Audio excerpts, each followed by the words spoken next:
Então, um último desafio, ou uma última pergunta, que é, portanto, tendo em conta tudo o que falámos e tendo em conta as tendências que vemos hoje no mundo, e algumas das quais não falámos, mas que o professor certamente está consciente delas e que são bastante perigosas até para a democracia, as bolhas que se vão, as bubbles que se vão criando, em que as pessoas vão vivendo, até fruto enfim, da facilidade com que a informação lhes chega, direcionada e validando a sua opinião.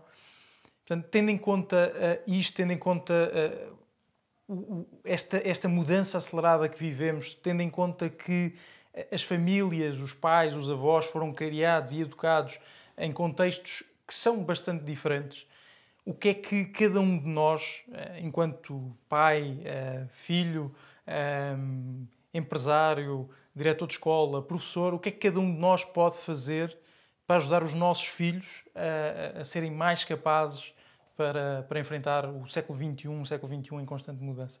A resposta é muito ampla, mas deixe-me dizer talvez duas coisas. Não é?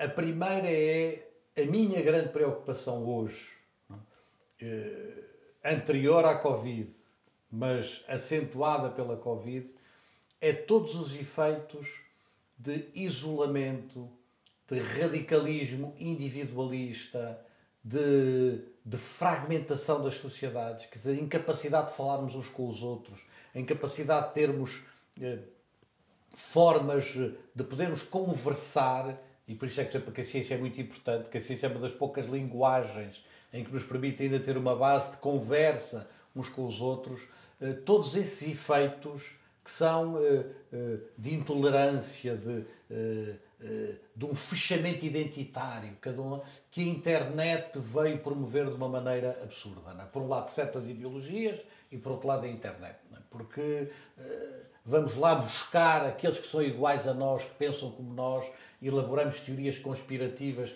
mas que estão assentes num volume de informação que nenhum de nós teria há 20 anos, não é? E tudo isso está a trazer uma fragmentação e um fechamento das universidades, das sociedades, que é, a meu ver, o grande perigo que nós temos para o mundo que aí vem. E, portanto, o melhor que nós podemos fazer é tentar educar os nossos filhos numa perspectiva muito mais aberta, numa perspectiva muito mais tolerante, numa perspectiva da diferença, da diversidade, do respeito, da capacidade de falarmos uns com os outros, de ouvirmos os outros, da aprendizagem do diálogo, etc. E isso implica uma educação que se faz também desde que se nasceu até que se morreu. Não é? Eu acho que essa dimensão é uma dimensão muito importante. O meu filho falou-me ontem de um livro que um amigo dele acabou de escrever, um colega dele, que eu hoje estive a percorrer assim, mas que ainda não tive oportunidade de ler, que é um livro absolutamente assustador, que confirma muito disto que eu estou a dizer, que é um livro que se chama Bunker, não é? Em que este investigador foi mostrar o desenvolvimento impressionante da construção de bunkers nos Estados Unidos da América. Os ricos estão a construir bunkers, não é? Às vezes com piscinas lá dentro, às vezes com não sei o quê, para no fundo poderem, se for o caso disso, viver numa espécie de uma bolha, não é? Viverem dentro de uma bolha, isolados do resto do mundo. Estes fenómenos de isolamento, eu, por mim, na educação, irei sempre tentar combatê-los, não é?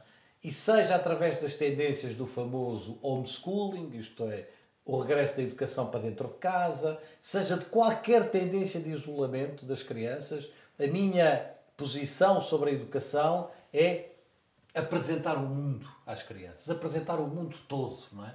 Apresentar o mundo dos verdes, dos amarelos, dos azuis, dos cor-de-rosa, apresentar o mundo, não é? Apresentar as culturas, apresentar os conhecimentos, apresentar as religiões, apresentar isso às pessoas para que possam fazer disso um lugar de encontro e não um lugar de desencontro ou de intolerância, para não as fechar dentro de cápsulas, não é? Sejam cápsulas individuais, sejam bunkers metafóricos ou culturais, seja o que seja, não é isso que eu quero, não é isso que eu imagino para a sociedade do futuro.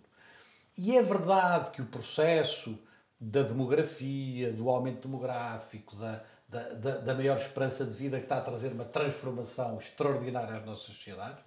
Nós hoje, por exemplo, vamos ter que nos habituar com naturalidade, uma coisa que era impensável há 20 anos ou há 30 anos, a viver com 4 gerações no mesmo espaço. Eu na minha família, tenho 4 gerações que estão a viver, quer dizer, o meu pai, não é? Eu, o meu filho e a minha neta, que estamos a viver. E isto vai ser uma coisa normal no futuro, nunca foi. Este processo demográfico é um processo muito importante, com um grande impacto nas sociedades, e é preciso que estas pessoas se mantenham atentas, curiosas. Não é? E nesse aspecto eu falei do meu filho e quero agora falar do meu pai. Não é? O meu pai tem 93 anos, acabou de fazer há pouco tempo 93 anos, e acabou de escrever agora um livro, mobilizou-se ao longo dos últimos ano e meio para escrever um livro, não é? Da experiência que ele teve quando foi Ministro da República nos Açores. E escreveu um livro de 200 páginas ou mais, 250 páginas, não é? Com apontamentos, com memórias. E aquilo traz-lhe uma felicidade, uma capacidade de se ir renovando. Teve que ir à procura de coisas, às vezes não encontrava na internet, perguntava-me a mim, perguntava aos meus irmãos que íamos à procura.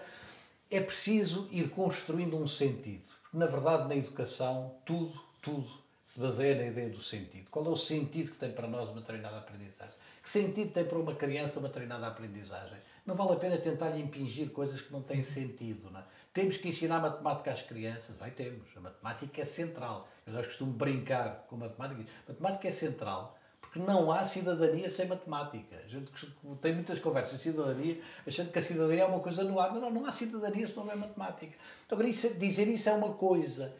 Mas aquela aprendizagem da matemática tem que ter sentido para aquela criança aos 6 anos e tem que ter sentido para o meu pai aos 80, aos 85, ou aos 90, ou aos 92. Né?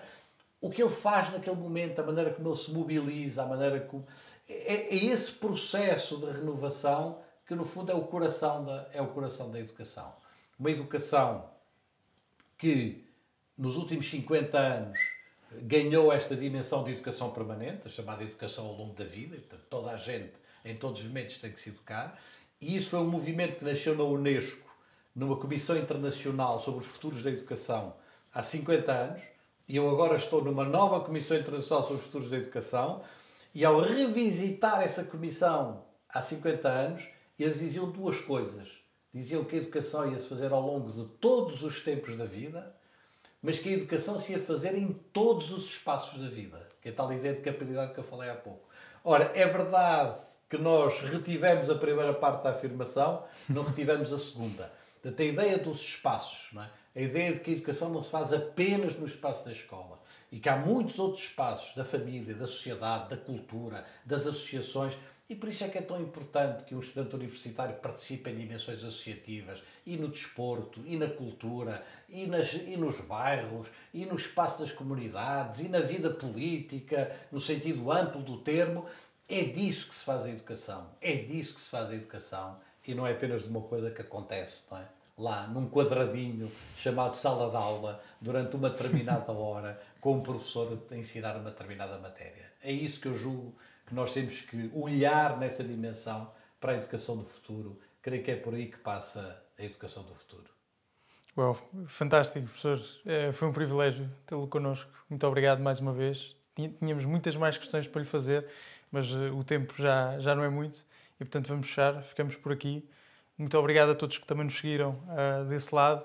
É um prazer ver a educação ser discutida, ainda para mais com convidados deste gabarito de referência. Muito obrigado.